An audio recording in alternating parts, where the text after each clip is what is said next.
You're watching TTV. I'm your host, Charlie Christmas, and this is the Big Small Business Show. On today's episode, we are going to be covering the food and beverage sector here in Oman. As you know, it's been challenging times the past 2 years. We need a little bit of guidance, and who better to introduce us to that than our next guest.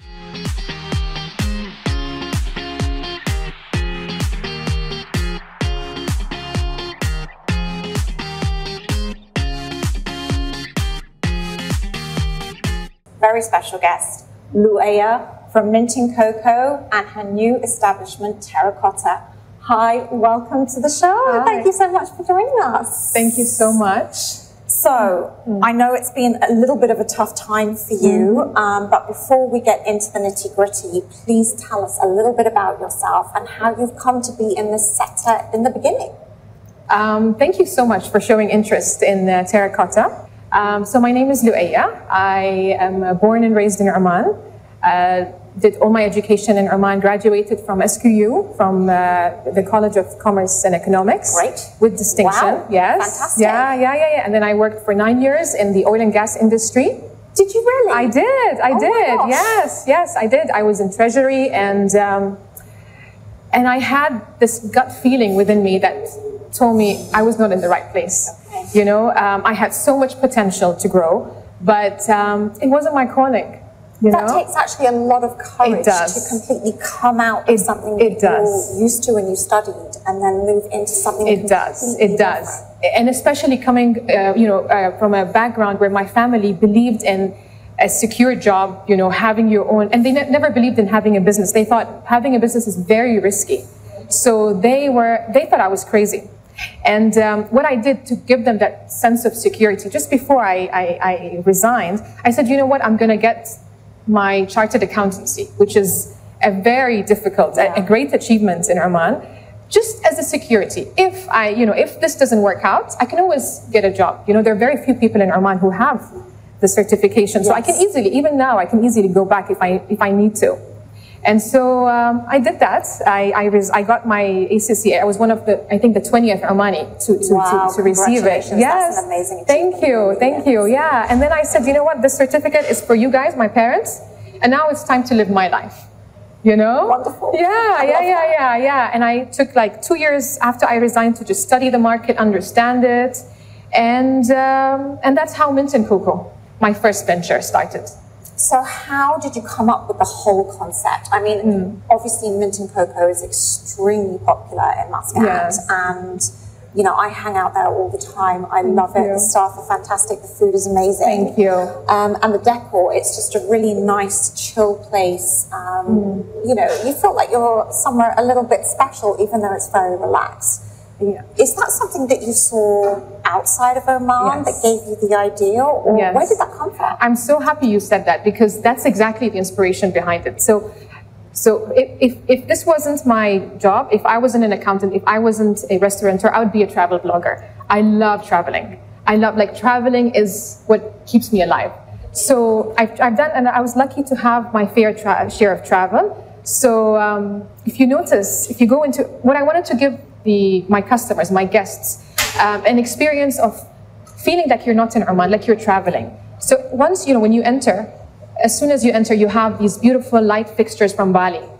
The green wall is, you know, from Singapore. It was my take on the lush Singaporean forest, you know. It's beautiful. Yeah. Definitely the feature of Yes, exactly. Sure. Yeah, and I made sure I worked with a team of international, it was a multinational team that came up with the branding, the menu was created by a Syrian Saudi chef who works for the NBC. Wow. Yeah, the interior was done by we've become friends now, this French-Tunisian interior designer and brand creator. It was just this, I felt like I created a baby which was a multinational, creature. It has that feel, yeah. Sure. I was convinced it was a franchise. That makes me so happy. Yeah. Alhamdulillah. Yeah. Researching online and amazed. It's an amazing brand. Thank you so much. So obviously your brand is an extension of yourself, and I would presume your personality. you know, it really, really shines through. How important is the brand identity for Mint and Coco and now for Terracotta, this new venture that you're doing? So the brand identity is very important for me, but it is my strength and my weakness as well. Okay. So it's my strength because you see my personality come through. You see like everything that I love, everything that I appreciate comes and is used in the restaurant, and guests can see it. But it's a weakness as well because I'm so emotionally attached to both restaurants, you know. And when things don't go right, I feel like I'm being attacked, you know, personally. So luckily enough for Mint and Coco, you managed to open a good 24-ish months before the pandemic hit. So you did have enough time to establish Mint and Coco as a brand name, and a very good brand name in Muscat. How hard was it, though, to launch the concept back in 2018, I'm presuming? Yes. Yeah. Do you know, it was very easy. Did you have quite a lot of support? I did. Okay, I'm not going to say it's completely easy. Like in terms of the governmental issues, the paperwork, that took some time. But in terms of the market, the people accepting the brands and promoting it, I feel the timing was right. I opened at a time when Muscat was just beginning to have, you know, cafes and restaurants. I was one of the very few who started, you know, at that time. I was the first one in the mall, actually, in Saddam Square. Oh, really? Yes. Oh, really? The second one, actually. And I think that helped, the timing. Yeah. I didn't even have to pay any marketing expenses. I didn't have to get any, it was by word of mouth. I had 3 days of family and friends giving me feedback, tasting the food, you know. So important. Very important, yeah. Yes. And after the 3 days, everyone was telling me that we keep seeing this brand on Instagram. What's happening? That's how people heard about it, through Instagram, through, you know, like I said, zero marketing costs, you know?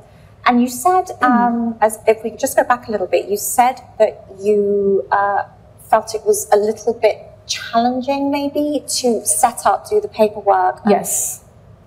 In your mind, is there a way that could be simplified? Yes. And do you feel that, since I know that obviously you've opened Terracotta during COVID pretty much, but was it just as difficult, or did you feel that the process was becoming a little bit more transparent?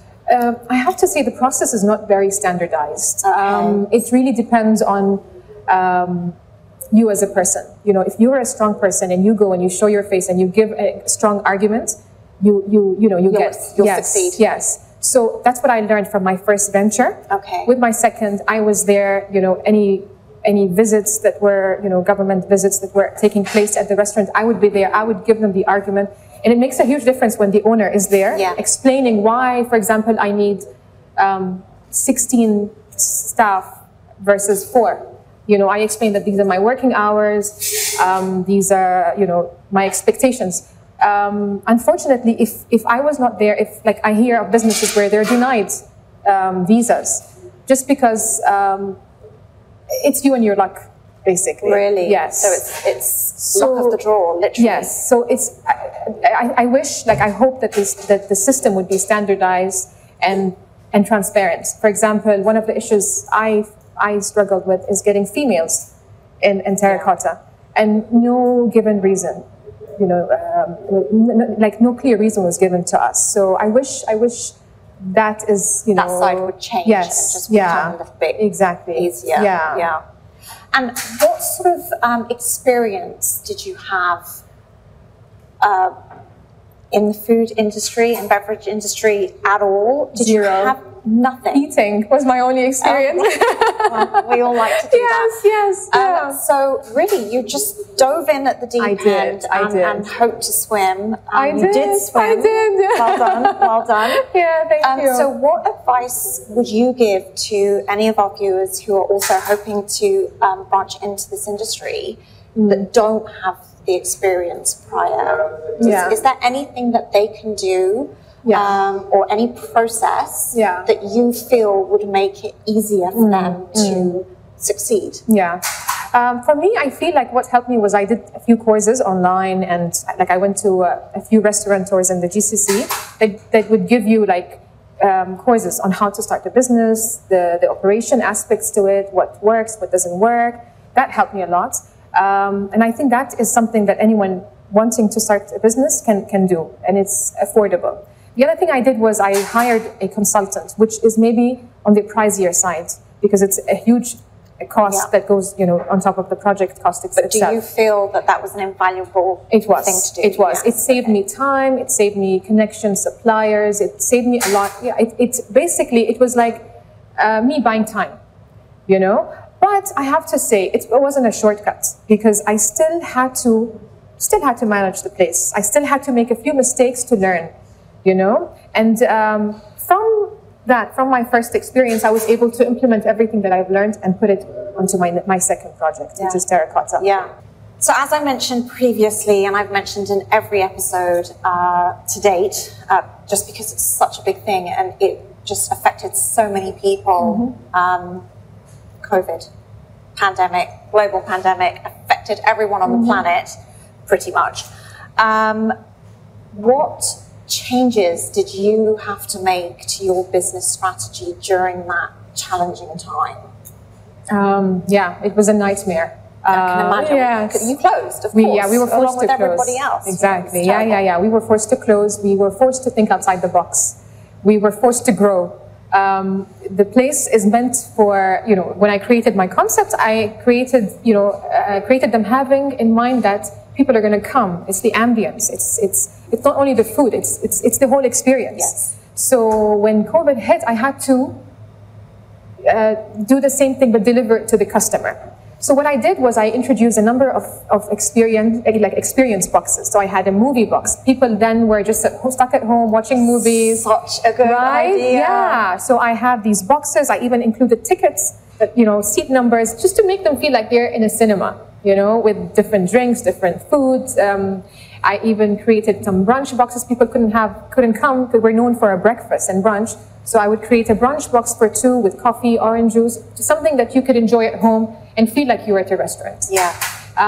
For Eid, I believe that, I think after COVID, people's senses have changed. People's attention people are always looking for experiences, for feeling stuff. So what we did, every food item that we have, we try and add an experience factor to it. So for example, in Eid, we introduced these cakes where when you cut them, there's a surprise inside.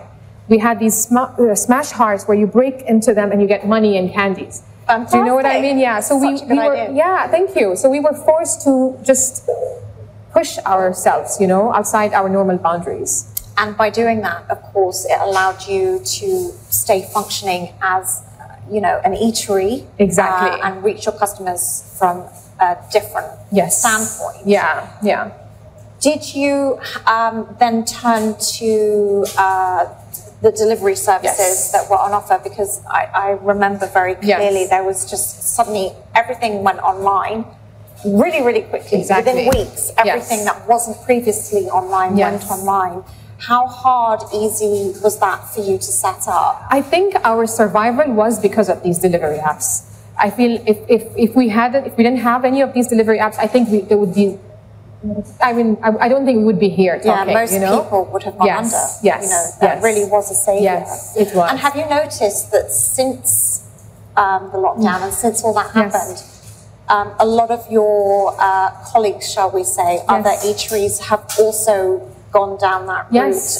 Yeah, I've noticed a huge increase. I noticed that even myself, I never used to order from delivery apps before COVID, but I feel COVID has made us shift into this easy way of getting food at home. And now I still, at home, I would rather, deliver food from different restaurants than cook, for example. You know what I mean? Yeah. It's almost got a little bit too easy. Exactly. Even shopping for groceries, I do it now online. Yeah, me too. Yeah. Sign of the times. Perhaps we were a little bit later than maybe other countries. Yes. But, COVID, I think, the pandemic definitely pushed us in that direction. So what, in your mind, obviously you're very brand focused, what sets you apart from everyone else? You know, why do people come to Mint and Coco and come to Terracotta? You're generally always busy. What is it? Where's the magic? I think a friend of mine recently told me, he was like, the difference, because he's also a restaurateur, he was like, the difference between us two, he looks at it as a business, as a money maker. I, on the other hand, I look at it as a passion project. You know, I like I said earlier, I pour all my heart into my projects, and I really think that is the secret, because when you give your all, and you give, you know, from your heart, and you create something with the intention to make other people happy, I think gradually, you know, people see it. I love that. Yeah, they resonate with it, and they automatically, you draw them to your place, you know? Yeah. Yeah. So it's always the personal touches. I think so. Yeah. Yeah. Yeah. So for our viewers at home, who many of which obviously love eating out, it's huge in Oman, it's huge in Muscat, huge generally in the Middle East. For anyone who is watching at home who has a passion to maybe open an eatery here, what should they be looking out for? What is the biggest challenge or challenges for F&B providers in Oman, do you think? Right now, our main challenge is controlling our costs. All of a sudden, items, food supplies would just double in price. It's probably because of COVID and shortage of supplies and shipping costs going up. Yes. I would advise to be careful when costing. So all of the sectors in Oman and globally actually are facing challenges, facing difficulties in their business. It's so impressive that everyone is managing to keep their heads above water. But just generally, not just F&B, but the general market is challenging at the moment. What is challenging for you in your business, and how do you find solutions to those challenges? For me right now, the major struggle we're going through right now is controlling our costs, our supplier costs, our food costs. Over the last 2 years, the costs have doubled and sometimes even tripled. Yeah. And the solution we have, it's one of two: either to bear the costs ourselves and then our margins are lower, or to pass it on to the consumer, which ends up making them angry because they don't understand that the cost of a steak, for example, has doubled. It is a very challenging time, and I think it's not only Oman; it's the whole world. Yes. Yeah, and I think it's to do with shipping costs, to do with a shortage of supplies. So I think my advice for anyone who's planning to start to venture out in the food and beverage industry is to make sure you control your costs. You make sure you source, reliably. You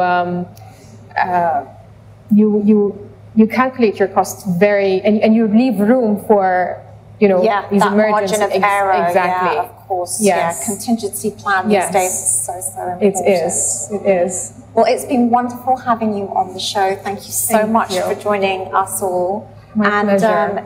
Best of luck with Terracotta. Thank I know you. that it's still in its baby stages and it's very exciting for you. So we will all be championing you, we're all behind you, and everyone else who is opening their businesses or thinking to open their businesses at the moment. Again, thank you so much for joining us. Thank you so much. Guys at home, remember, if you have any questions, please pop them in the comments below. Thank you for watching TTV. I'm your host, Charlie Christmas, and I look forward to seeing you next week on the Big Small Business Show. Good night.